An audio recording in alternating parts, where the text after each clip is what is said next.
As long ago as 1860, it was the proper thing to be born at home.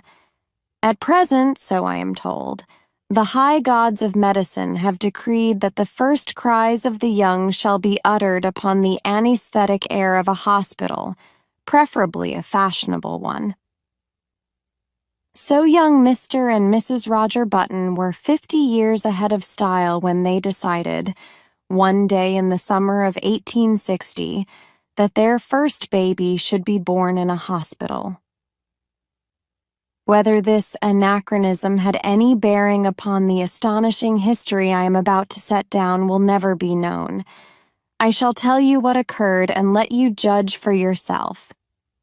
The Roger Buttons held an enviable position, both social and financial, in antebellum Baltimore.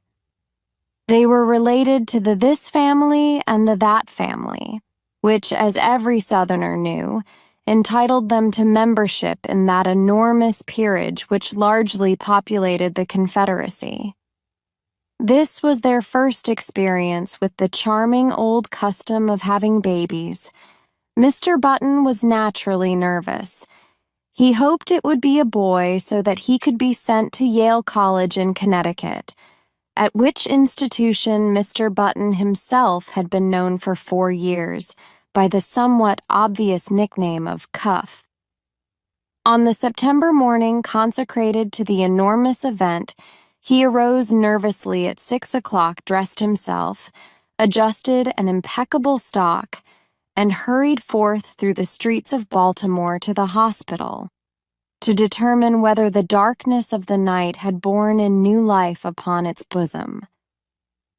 When he was approximately 100 yards from the Maryland Private Hospital for Ladies and Gentlemen, he saw Dr. Keene, the family physician, descending the front steps, rubbing his hands together with a washing movement, as all doctors are required to do by the unwritten ethics of their profession. Mr. Roger Button, the president of Roger Button & Combers Wholesale Hardware, began to run toward Dr. Keene with much less dignity than was expected from a Southern gentleman of that picturesque period. "Dr. Keene?" he called. "Oh, Dr. Keene." The doctor heard him, faced around, and stood waiting, a curious expression settling on his harsh, medicinal face as Mr. Button drew near. "What happened?" demanded Mr. Button as he came up in a gasping rush. "What was it? How is she? A boy? Who is it? What?" "Talk sense," said Dr. Keene sharply. He appeared somewhat irritated. "Is the child born?" begged Mr. Button. Dr. Keene frowned. "Why, yes, I suppose so, after a fashion." Again he threw a curious glance at Mr. Button. "Is my wife all right?" "Yes. Is it a boy or a girl?" "Here now!" cried Dr. Keene in a perfect passion of irritation. "I'll ask you to go and see for yourself. Outrageous!" He snapped the last word out in almost one syllable, then he turned away muttering, "Do you imagine a case like this will help my professional reputation? One more would ruin me. Ruin anybody." "What's the matter?" demanded Mr. Button, appalled. "Triplets." "No, not triplets," answered the doctor cuttingly. "What's more, you can go and see for yourself and get another doctor. I brought you into the world, young man, and I've been physician to your family for 40 years. But I'm through with you. I don't want to see you or any of your relatives ever again. Goodbye." Then he turned sharply, and without another word climbed into his phaeton, which was waiting at the curbstone, and drove severely away. Mr. Button stood there upon the sidewalk, stupefied and trembling from head to foot. What horrible mishap had occurred? he had suddenly lost all desire to go into the Maryland Private Hospital for Ladies and Gentlemen. It was with the greatest difficulty that, a moment later, he forced himself to mount the steps and enter the front door. A nurse was sitting behind a desk in the opaque gloom of the hall. Swallowing his shame, Mr. Button approached her. "Good morning," she remarked, looking up at him pleasantly. "Good morning. I am Mr. Button." At this, a look of utter terror spread itself over Girl's face. She rose to her feet and seemed about to fly from the hall, restraining herself only with the most apparent difficulty. "I want to see my child," said Mr. Button. The nurse gave a little scream. "Oh, of course," she cried hysterically. "Upstairs, right upstairs. Go up!" She pointed the direction, and Mr. Button, bathed in cool perspiration, turned falteringly and began to mount to the second floor. In the upper hall, he addressed another nurse who approached him, basin in hand. "I'm Mr. Button," he managed to articulate. "I want to see my—" Clank. The basin clattered to the floor and rolled in the direction of the stairs. Clank, clank. It began a methodical descent, as if sharing in the general terror which this gentleman provoked. "I want to see my child!" Mr. Button almost shrieked. He was on the verge of collapse. Clank. The basin reached the first floor. The nurse regained control of herself and threw Mr. Button a look of hearty contempt. "All right, Mr. Button," she agreed in a hushed voice. "Very well. But if you knew what a state it's put us all in this morning, it's perfectly outrageous. The hospital will never have a ghost of a reputation after—" "Hurry!" he cried hoarsely. "I can't stand this." "Come this way then, Mr. Button." He dragged himself after her. At the end of a long hall, they reached a room from which proceeded a variety of howls. Indeed, a room which, in later parlance, would have been known as the crying room. They entered. "Well," gasped Mr. Button, "which is mine?" "There," said the nurse.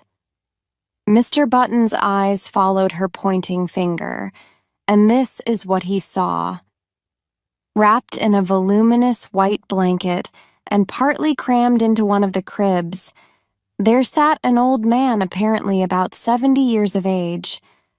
His sparse hair was almost white, and from his chin dripped a long, smoke-colored beard, which waved absurdly back and forth, fanned by the breeze coming in at the window. He looked up at Mr. Button with dim, faded eyes in which lurked a puzzled question. "Am I mad?" thundered Mr. Button, his terror resolving into rage. "Is this some ghastly hospital joke?" "It doesn't seem like a joke to us," replied the nurse severely. "And I don't know whether you're mad or not, but that is most certainly your child." The cool perspiration redoubled on Mr. Button's forehead. He closed his eyes and then, opening them, looked again. There was no mistake. He was gazing at a man of 70, a baby of 70, a baby whose feet hung over the sides of the crib in which it was reposing. The old man looked placidly from one to the other for a moment and then suddenly spoke in a cracked and ancient voice. "Are you my father?" he demanded. Mr. Button and the nurse started violently. "Because if you are," went on the old man querulously, "I wish you'd get me out of this place, or at least get them to put a comfortable rocker in here. Where in God's name did you come from? Who are you? burst out Mr. Button frantically. I can't tell you exactly who I am, replied the querulous whine, because I've only been born a few hours, but my last name is certainly Button. You lie! You're an impostor. The old man turned wearily to the nurse. Nice way to welcome a newborn child, he complained in a weak voice. Tell him he's wrong, why don't you? You're wrong, Mr. Button, said the nurse severely. This is your child, and you'll have to make the best of it. We're going to ask you to take him home with you as soon as possible sometime today. Home? Repeated Mr. Button incredulously. Yes, we can't have him here. We really can't, you know? I'm right glad of it, whined the old man. This is a fine place to keep a youngster of quiet tastes. With all this yelling and howling, I haven't been able to get a wink of sleep. I asked for something to eat. Here his voice rose to a shrill note of protest. And they brought me a bottle of milk. Mr. Button sank down upon a chair near his son and concealed his face in his hands. My heavens, he murmured, in an ecstasy of horror. What will people say? What must I do? You'll have to take him home, insisted the nurse, immediately. A grotesque picture formed itself with dreadful clarity before the eyes of the tortured man, a picture of himself walking through the crowded streets of the city with this appalling apparition stalking by his side. I can't, he moaned. People would stop to speak to him, and what was he going to say? He would have to introduce this septuagenarian. This is my son, born early this morning. And then the old man would gather his blanket around him, and they would plod on, past the bustling stores, the slave market. For a dark instant, Mr. Button wished passionately that his son was black. Past the luxurious houses of the residential district, past the home for the aged. Come, pull yourself together, commanded the nurse. See here, the old man announced suddenly. If you think I'm going to walk home in this blanket, you're entirely mistaken. Babies always have blankets. With a malicious crackle, the old man held up a small white swaddling garment. Look, he quavered. This is what they had ready for me. Babies always wear those, said the nurse primly. Well, said the old man, this baby's not going to wear anything in about 2 minutes. This blanket itches. They might at least have given me a sheet. Keep it on, said Mr. Button hurriedly. He turned to the nurse. What'll I do? Go downtown and buy your son some clothes. Mr. Button's son's voice followed him down into the hall. And a cane, Father. I want to have a cane. Mr. Button banged the outer door savagely. Good morning, Mr. Button said nervously to the clerk in the Chesapeake Dry Goods Company. I want to buy some clothes for my child. How old is your child, sir? About 6 hours, answered Mr. Button without due consideration. Baby's supply department in the rear. Why, I'm not sure that's what I want. He's an unusually large-sized child. Exceptionally. Large. They have the largest child sizes. Where is the boys' department? Inquired Mr. Button, shifting his ground desperately. He felt that the clerk must surely scent his shameful secret. right here. Well, he hesitated. The notion of dressing his son in men's clothes was repugnant to him. If, say, he could only find a very large boy's suit, he might cut off that long and awful beard, dye the white hair brown, and thus manage to conceal the worst, and to retain something of his own self-respect, not to mention his position in Baltimore society. But a frantic inspection of the boys' department revealed no suits to fit the newborn Button. He blamed the store, of course. In such cases, it is the thing to blame the store. "How old did you say that boy of yours was?" demanded the clerk curiously. "He's 16. "Oh, I beg your pardon. I thought you said 6 hours. You'll find the youth's department in the next aisle." Mr. Button turned miserably away. Then he stopped, brightened, and pointed his finger toward a dressed dummy in the window display. "There!" he exclaimed. "I'll take that suit, out there on the dummy." The clerk stared. "Why?" he protested. "That's not a child's suit. At least it is, but it's for fancy dress. You could wear it yourself." "Wrap it up," insisted his customer nervously. "That's what I want." The astonished clerk obeyed. Back at the hospital, Mr. Button entered the nursery and almost threw the package at his son. "Here's your clothes," he snapped out. The old man untied the package and viewed the contents with a quizzical eye. "They look sort of funny to me," he complained. "I don't want to be made a monkey of—" "You've made a monkey of me," retorted Mr. Button fiercely. "Never you mind how funny you look. Put them on, or I'll spank you." He swallowed uneasily at the penultimate word, feeling nevertheless that it was the proper thing to say. "All right, father," this with a grotesque simulation of filial respect. "You've lived longer.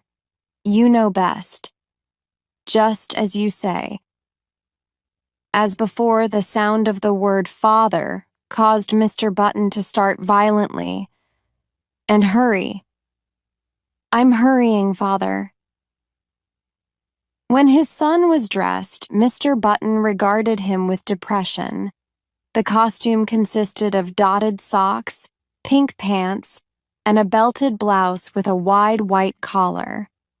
Over the latter waved the long whitish beard, drooping almost to the waist.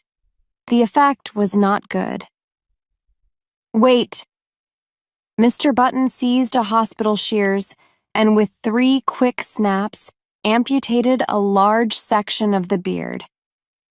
But even with this improvement, the ensemble fell far short of perfection. The remaining brush of scraggly hair, the watery eyes, the ancient teeth seemed oddly out of tone with the gaiety of the costume. Mr. Button, however, was obdurate. He held out his hand. "Come along," he said sternly. His son took the hand trustingly. "What are you going to call me, Dad?" he quavered as they walked from the nursery. "Just Baby for a while? Till you think of a better name?" Mr. Button grunted. "I don't know," he answered harshly. "I think we'll call you Methuselah."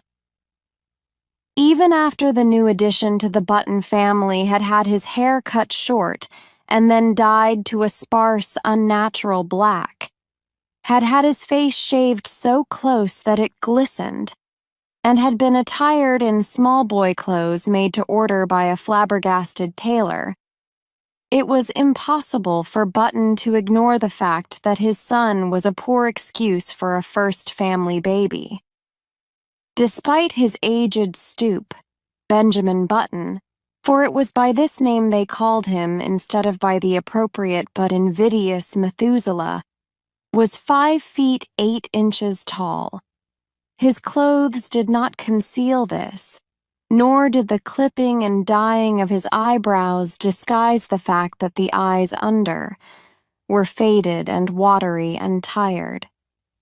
In fact, the baby nurse who had been engaged in advance left the house after one look, in a state of considerable indignation.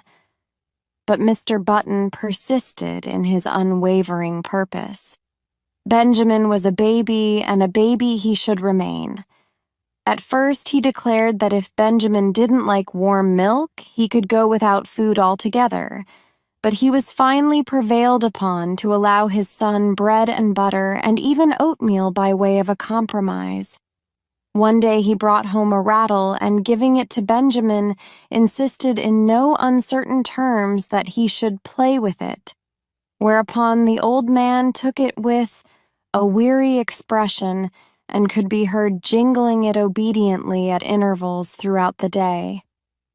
There can be no doubt, though, that the rattle bored him, and that he found other and more soothing amusements when he was left alone. For instance, Mr. Button discovered one day that during the preceding week he had smoked more cigars than ever before, a phenomenon which was explained a few days later when, entering the nursery unexpectedly, he found the room full of faint blue haze and Benjamin, with a guilty expression on his face, trying to conceal the butt of a dark Havana. This, of course, called for a severe spanking, but Mr. Button found that he could not bring himself to administer it. He merely warned his son that he would stunt his growth.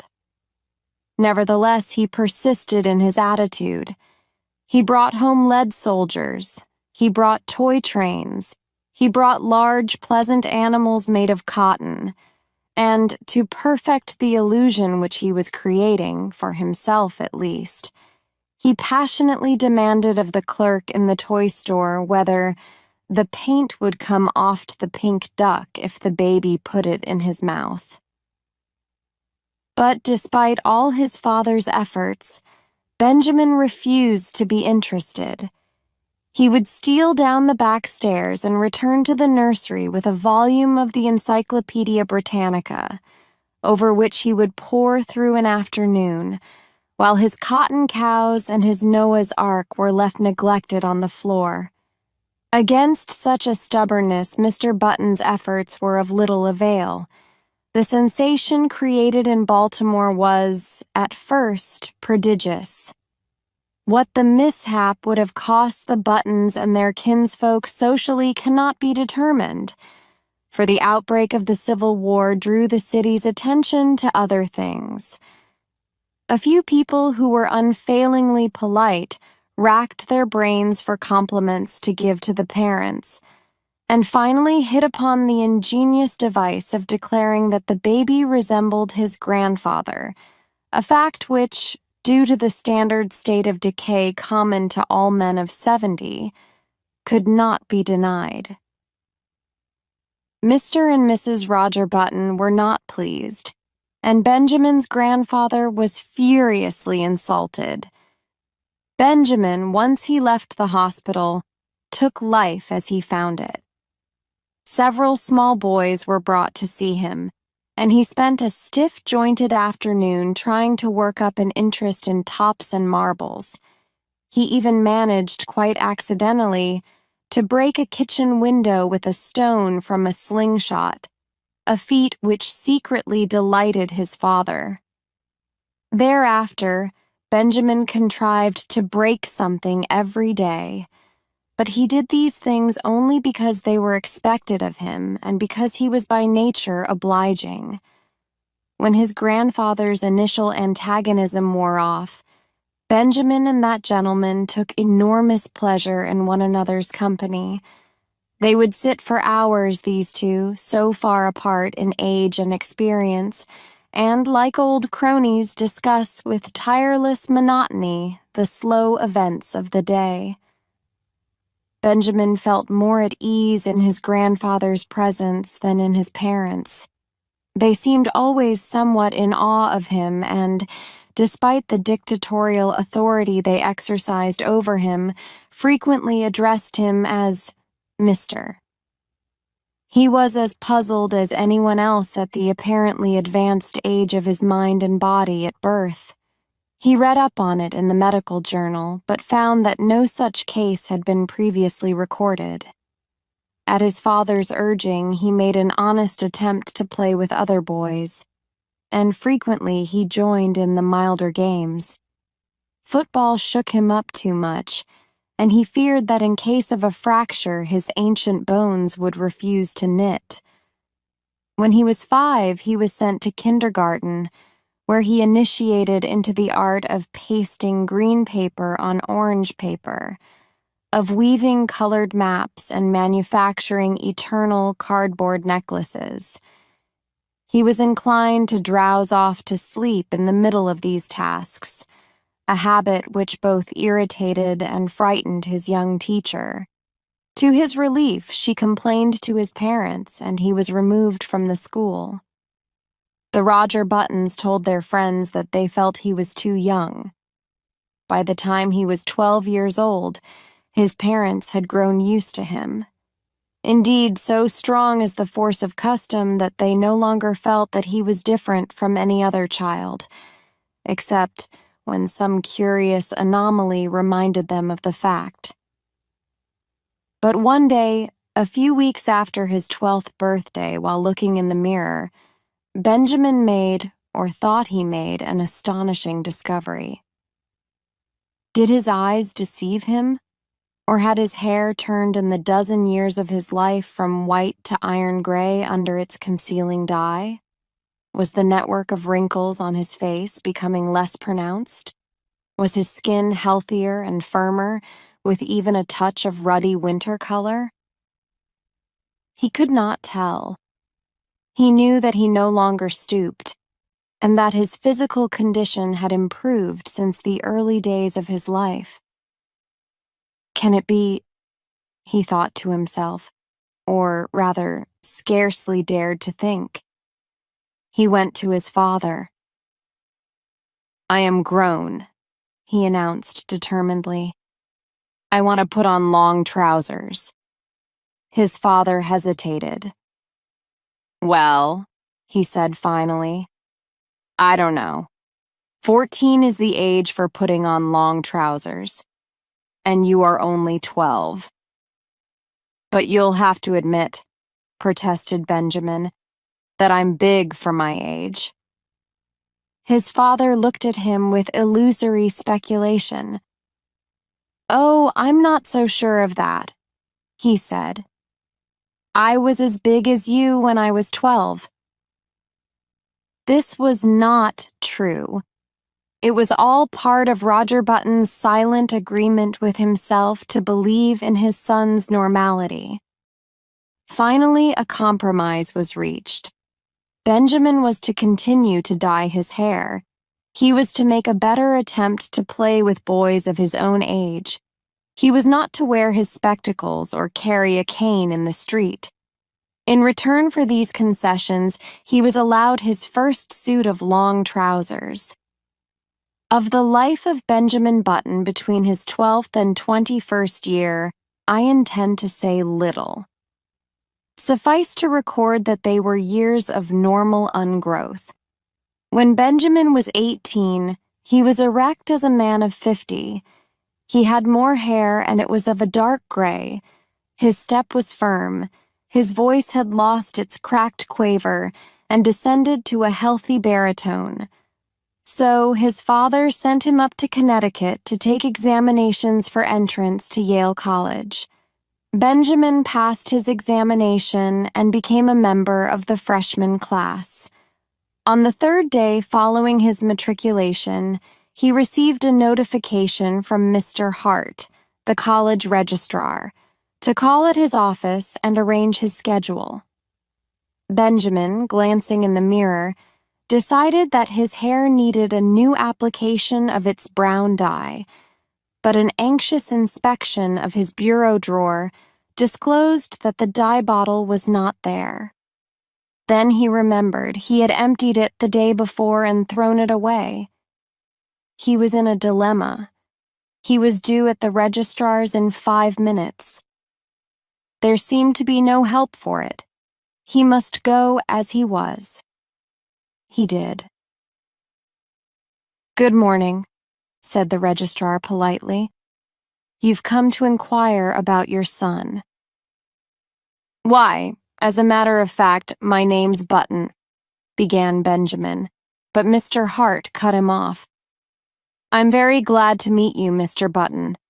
I'm expecting your son here any minute." "That's me," burst out Benjamin. "I'm a freshman." "What?" "I'm a freshman. Surely you're joking." "Not at all." The registrar frowned and glanced at a card before him. "Why, I have Mr. Benjamin Button's age down here as 18. "That's my age," asserted Benjamin, flushing slightly. The registrar eyed him wearily. "Now, surely, Mr. Button, you don't expect me to believe that." Benjamin smiled wearily. "I am 18, he repeated. The registrar pointed sternly to the door. "Get out," he said. "Get out of college and get out of town. You are a dangerous lunatic." "I am 18. Mr. Hart opened the door. "The idea!" he shouted. "A man of your age trying to enter here as a freshman. 18 years old, are you? Well, I'll give you 18 minutes to get out of town." Benjamin Button walked with dignity from the room, and 6 undergraduates who were waiting in the hall followed him curiously with their eyes. When he had gone a little way, he turned around, faced the infuriated registrar, who was still standing in the doorway, and repeated in a firm voice, "I am 18 years old." To a chorus of titters which went up from the group of undergraduates, Benjamin walked away. But he was not fated to escape so easily. On his melancholy walk to the railroad station, he found that he was being followed by a group, then by a swarm, and finally by a dense mass of undergraduates. The word had gone around that a lunatic had passed the entrance examinations for Yale and attempted to palm himself off as a youth of 18. A fever of excitement permeated the college. Men ran hatless out of classes.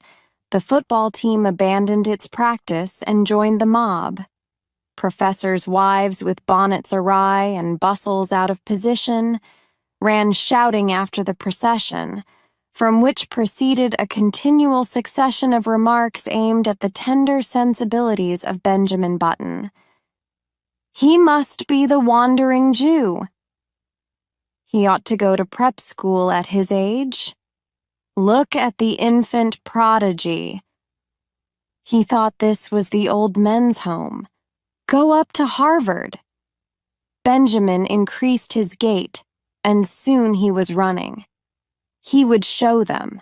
He would go to Harvard, and then they would regret these ill-considered taunts. Safely on board the train for Baltimore, he put his head from the window. "You'll regret this," he shouted. "Ha ha!" The undergraduates laughed. "Ha ha ha!" It was the biggest mistake that Yale College had ever made.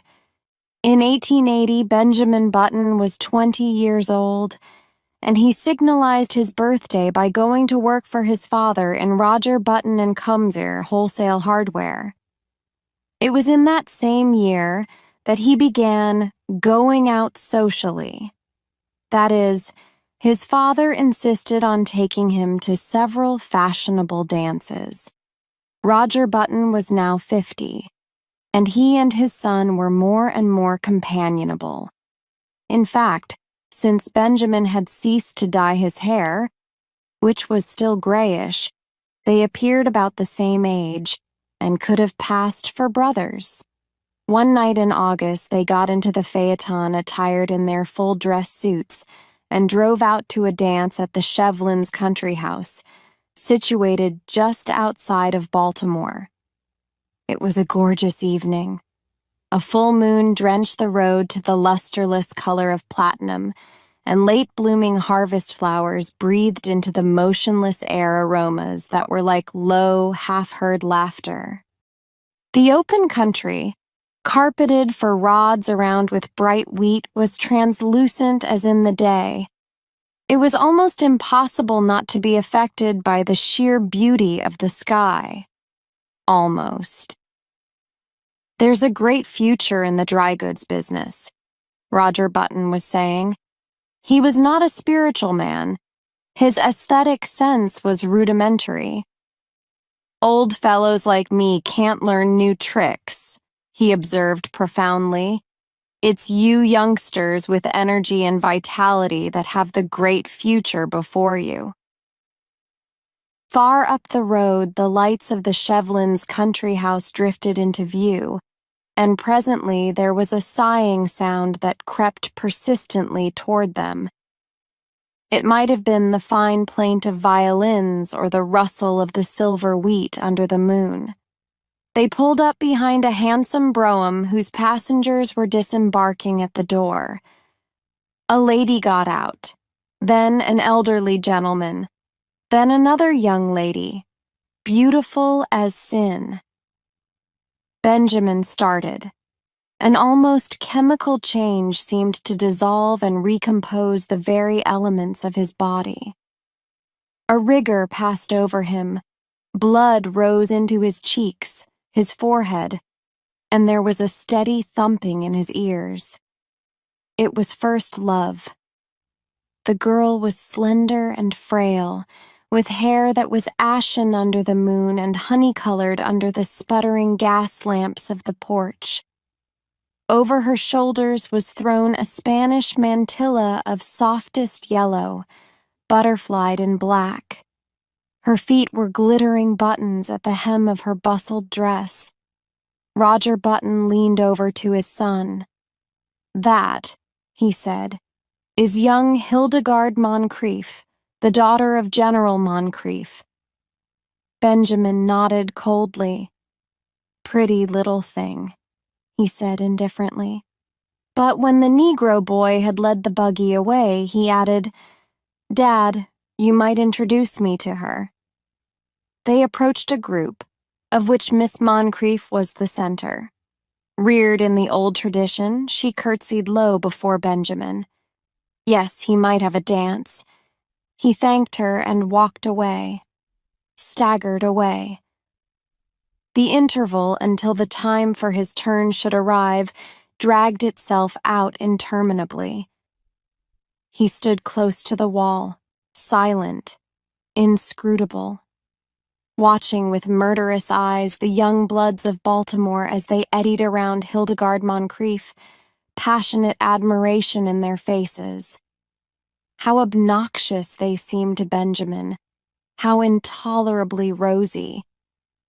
Their curling brown whiskers aroused in him a feeling equivalent to indigestion.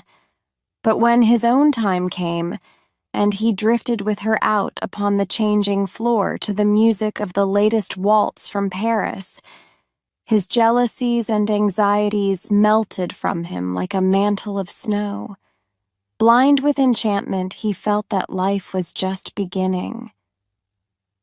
"You and your brother got here just as we did, didn't you?" asked Hildegard, looking up at him with eyes that were like bright blue enamel. Benjamin hesitated. If she took him for his father's brother, would it be best to enlighten her? He remembered his experience at Yale, so he decided against it. It would be rude to contradict a lady. It would be criminal to mar this exquisite occasion with the grotesque story of his origin. Later, perhaps. So he nodded, smiled, listened, was happy. "I like men of your age," Hildegard told him. "Young boys are so idiotic. They tell me how much champagne they drink at college and how much money they lose playing cards. Men of your age know how to appreciate women."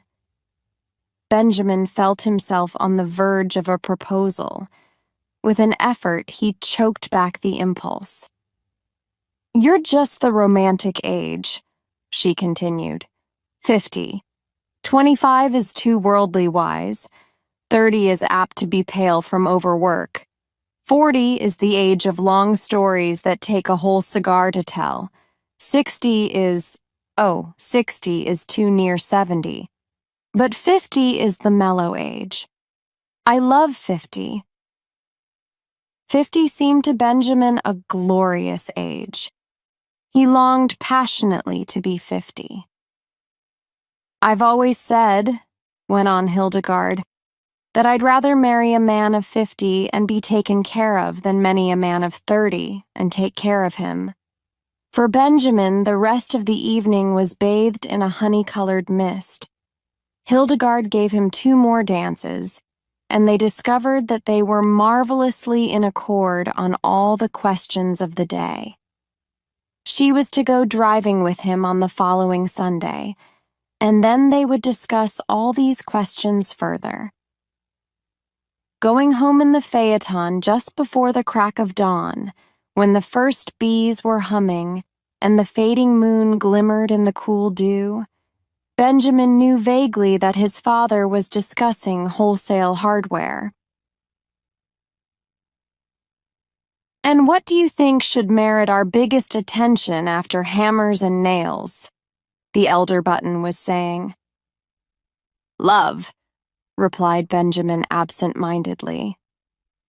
"Lugs?" exclaimed Roger Button.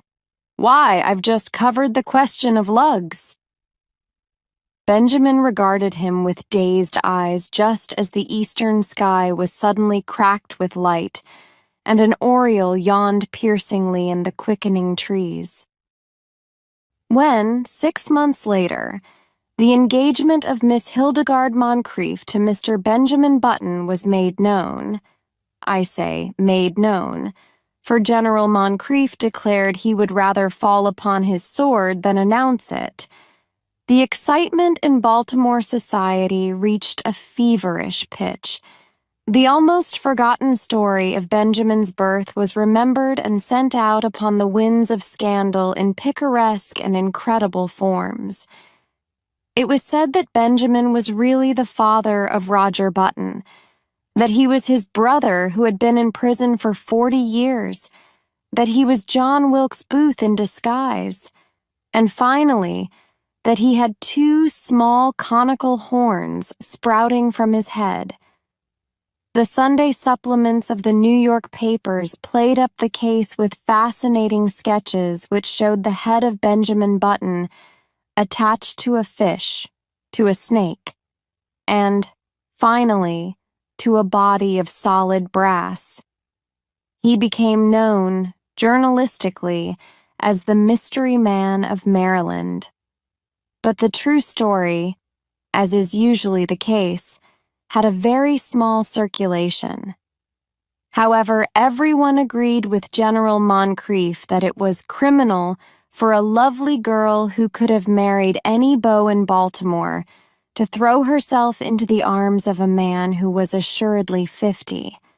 In vain, Mr. Roger Button published his son's birth certificate in large type in the Baltimore Blaze.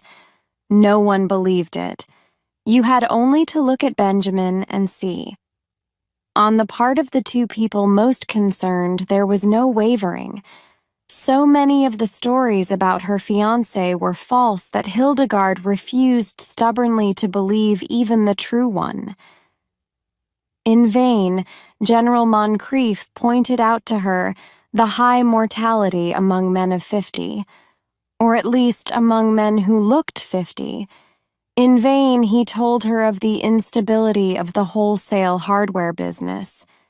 Hildegard had chosen to marry for mellowness, and marry she did. In one particular, at least, the friends of Hildegard Moncrief were mistaken. The wholesale hardware business prospered amazingly. In the 15 years between Benjamin Button's marriage in 1880 and his father's retirement in 1895, the family fortune was doubled, and this was due largely to the younger member of the firm. Needless to say, Baltimore eventually received the couple to its bosom. Even old General Moncrief became reconciled to his son-in-law when Benjamin gave him the money to bring out his History of the Civil War in 20 volumes, which had been refused by 9 prominent publishers. In Benjamin himself, 15 years had wrought many changes. It seemed to him that the blood flowed with new vigor through his veins. It began to be a pleasure to rise in the morning, to walk with an active step along the busy, sunny street, to work untiringly with his shipments of hammers and his cargoes of nails. It was in 1890 that he executed his famous business coup. He brought up the suggestion that all nails used in nailing up the boxes in which nails are shipped are the property of the shippee, a proposal which became a statute, was approved by Chief Justice Fossil, and saved Roger Button and Company wholesale hardware, more than 600 nails every year. In addition, Benjamin discovered that he was becoming more and more attracted by the gay side of life. It was typical of his growing enthusiasm for pleasure that he was the first man in the city of Baltimore to own and run an automobile. Meeting him on the street, his contemporaries would stare enviously at the picture he made of health and vitality. "He seems to grow younger every year," they would remark. And if old Roger Button, now 65 years old, had failed at first to give a proper welcome to his son, he atoned at last by bestowing on him what amounted to adulation. And here we come to an unpleasant subject which it will be well to pass over as quickly as possible. There was only one thing that worried Benjamin Button. His wife had ceased to attract him. At that time, Hildegard was a woman of 35, with a son, Roscoe, 14 years old. In the early days of their marriage, Benjamin had worshipped her. But as the years passed, her honey-colored hair became an unexciting brown. The blue enamel of her eyes assumed the aspect of cheap crockery, moreover, and most of all, she had become too settled in her ways, too placid, too content, too anemic in her excitements, and too sober in her taste. As a bride, it'd been she who had dragged Benjamin to dances and dinners. Now conditions were reversed. She went out socially with him, but without enthusiasm, devoured already by that eternal inertia which comes to live with each of us one day and stays with us to the end. Benjamin's discontent waxed stronger. At the outbreak of the Spanish-American War in 1898, his home had for him so little charm that he decided to join the army. With his business influence, he obtained a commission as captain and proved so adaptable to the work that he was made a major, and finally a lieutenant colonel, just in time to participate in the celebrated charge up San Juan Hill. He was slightly wounded and received a medal. Benjamin had become so attached to the activity and excitement of array life that he regretted to give it up. But his business required attention, so he resigned his commission and came home. He was met at the station by a brass band and escorted to his house. Hildegard, waving a large silk flag, greeted him on the porch, and even as he kissed her, He felt with a sinking of the heart that these 3 years had taken their toll.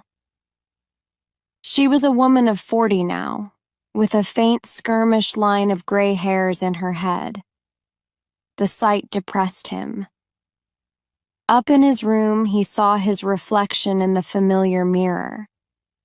He went closer and examined his own face with anxiety, comparing it after a moment with a photograph of himself in uniform taken just before the war. "Good Lord," he said aloud. The process was continuing. There was no doubt of it. He looked now like a man of 30. Instead of being delighted, he was uneasy. He was growing younger. He had hitherto hoped that once he reached a bodily age equivalent to his age in years, the grotesque phenomenon which had marked his birth would cease to function. He shuddered. His destiny seemed to him awful, incredible. When he came downstairs, Hildegard was waiting for him. She appeared annoyed, and he wondered if she had at last discovered that there was something amiss. It was with an effort to relieve the tension between them that he broached the matter at dinner, in what he considered a delicate way. "Well," he remarked lightly, "everybody says I look younger than ever." Hildegard regarded him with scorn. She sniffed. "Do you think it's anything to boast about?" "I'm not boasting," he asserted uncomfortably. She sniffed again. "The idea," she said, and after a moment, "I should think you'd have enough pride to stop it." "How can I?" he demanded. "I'm not going to argue with you," she retorted. "But there's a right way of doing things and a wrong way. If you've made up your mind to be different from everybody else, I don't suppose I can stop you, but I really don't think it's very considerate." "But, Hildegard, I can't help it." "You can too. You're simply stubborn. You think you don't want to be like anyone else. You always have been that way, and you always will be. But just think how it would be if everyone else looked at things as you do. What would the world be like?" As this was an inane and unanswerable argument, Benjamin made no reply, and from that time on a chasm began to widen between them. He wondered what possible fascination she had ever exercised over him. To add to the breach, he found, as the new century gathered headway, that his thirst for gaiety grew stronger. Never a party of any kind in the city of Baltimore but he was there, dancing with the prettiest of the young married women, chatting with the most popular of the debutantes, and finding their company charming, while his wife, a dowager of evil omen, sat among the chaperones, now in haughty disapproval, and now following him with solemn, puzzled, and reproachful eyes. "Look," people would remark, "what a pity! A young fellow that age tied to a woman of 45. He must be 20 years younger than his wife." They had forgotten, as people inevitably forget, that back in 1880 their mamas and papas had also remarked about this same ill-matched pair. Benjamin's growing unhappiness at home was compensated for by his many new interests. He took up golf and made a great success of it. He went in for dancing. In 1906, he was an expert at the Boston, and in 1908, he was considered proficient at the Maxine, while in 1909, his Castle Walk was the envy of every young man in town. His social activities, of course, interfered to some extent with his business. But then he had worked hard at wholesale hardware for 25 years, and felt that he could soon hand it on to his son, Roscoe, who had recently graduated from Harvard. He and his son were, in fact, often mistaken for each other. This pleased Benjamin. He soon forgot the insidious fear which had come over him on his return from the Spanish-American War, and grew to take a naive pleasure in his appearance. There was only one fly in the delicious ointment. He hated to appear in public with his wife. Hildegard was almost 50, and the sight of her made him feel absurd. One September day in 1910, a few years after Roger Button and Coer's wholesale hardware had been handed over to young Roscoe Button, a man, apparently about 20 years old, entered himself as a freshman at Harvard University in Cambridge. He did not make the mistake of announcing that he would never see 50 again, nor did he mention the fact that his son had been graduated from the same institution 10 years before. He was admitted, and almost immediately attained a prominent position in the class, partly because he seemed a little older than the other freshmen, whose average age was about 18. But his success was largely due to the fact that in the football game with Yale, he played so brilliantly, with so much dash and with such a cold, remorseless anger that he scored 7 touchdowns and 14 field goals for Harvard, and caused one entire 11 of Yale men to be carried singly from the field unconscious. He was the most celebrated man in college. Strange to say, in his third or junior year, he was scarcely able to make the team. The coaches said that he had lost weight, and it seemed to the more observant among them that he was not quite as tall as before. He made no touchdowns. Indeed, he was retained on the team chiefly in hope that his enormous reputation would bring terror and disorganization to the Yale team.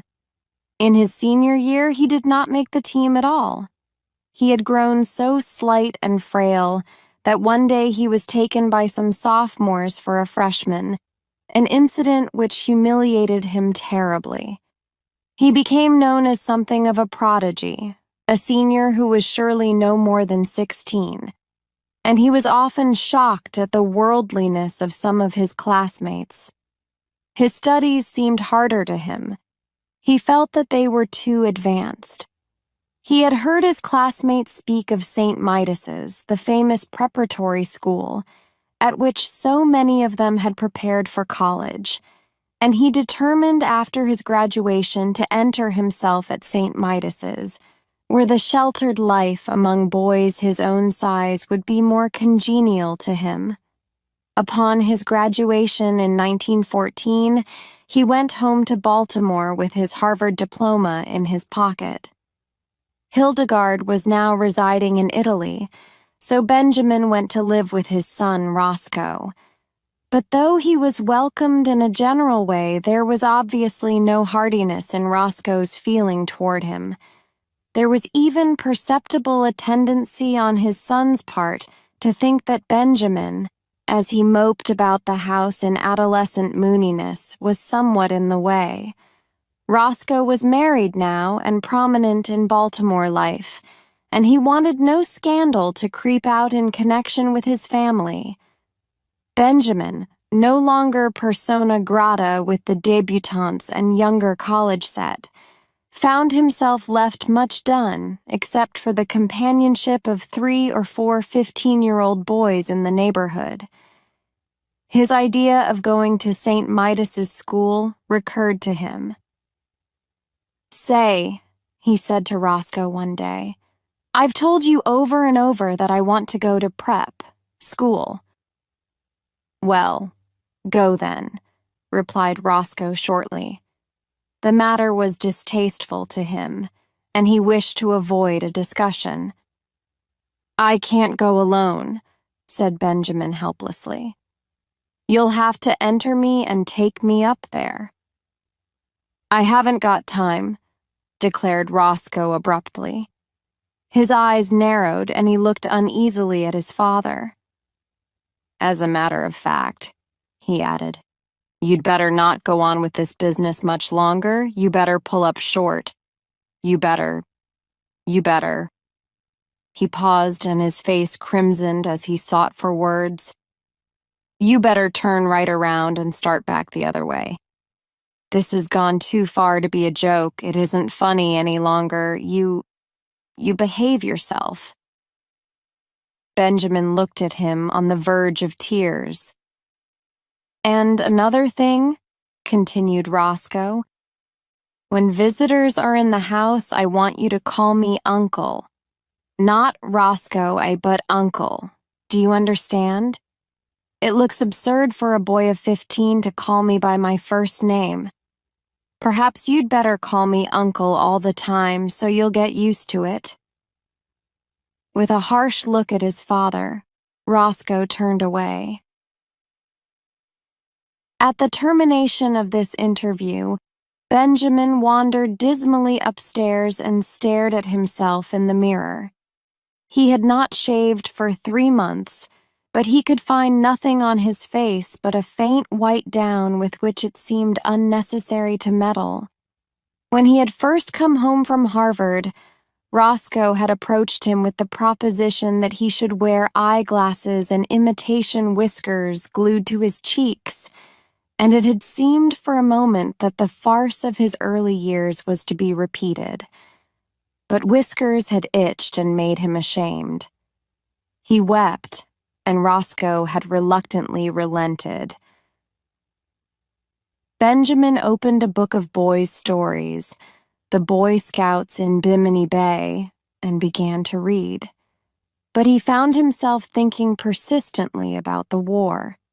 America had joined the Allied cause during the preceding month, and Benjamin wanted to enlist, but alas, 16 was the minimum age, and he did not look that old.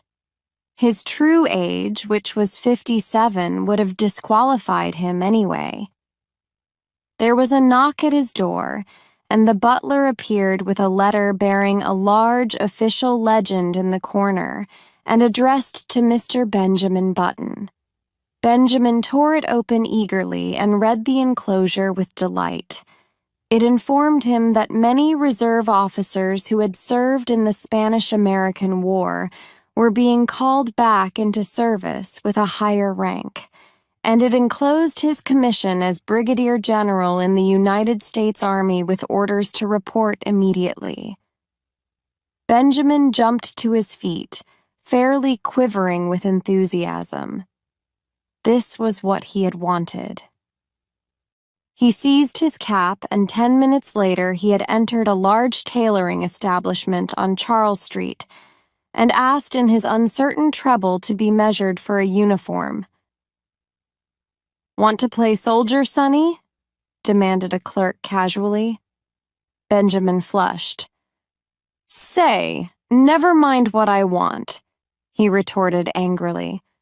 "My name's Button, and I live on Mount Vernon Place, so you know I'm good for it." "Well," admitted the clerk hesitantly, "if you're not, I guess your daddy is all right." Benjamin was measured, and a week later his uniform was completed. He had difficulty in obtaining the proper general's insignia because the dealer kept insisting to Benjamin that a nice VWCA badge would look just as well and be much more fun to play with.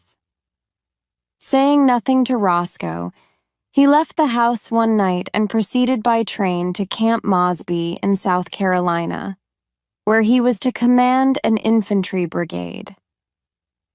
On a sultry April day, he approached the entrance to the camp, paid off the taxicab which had brought him from the station, and turned to the sentry on guard.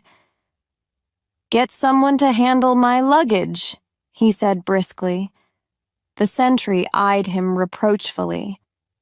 "Say," he remarked, "where you goin' with the general's duds, Sonny?" Benjamin, veteran of the Spanish-American War, whirled upon him with fire in his eye, but with, alas, a changing treble voice. "Come to attention," he tried to thunder. He paused for breath. Then suddenly he saw the sentry snap his heels together and bring his rifle to the present.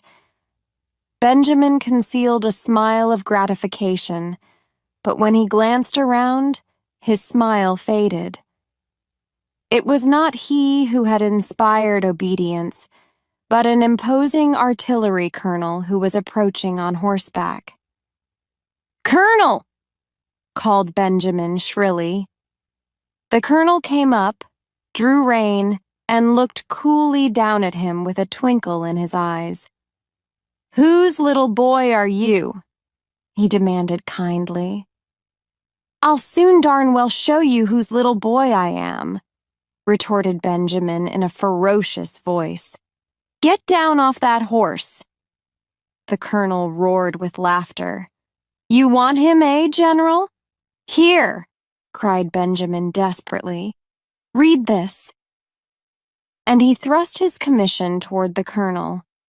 The colonel read it, his eyes popping from their sockets. "Where'd you get this?" he demanded, slipping the document into his own pocket. "I got it from the government, as you'll soon find out." "You come along with me," said the colonel with a peculiar look. "We'll go up to headquarters and talk this over. Come along."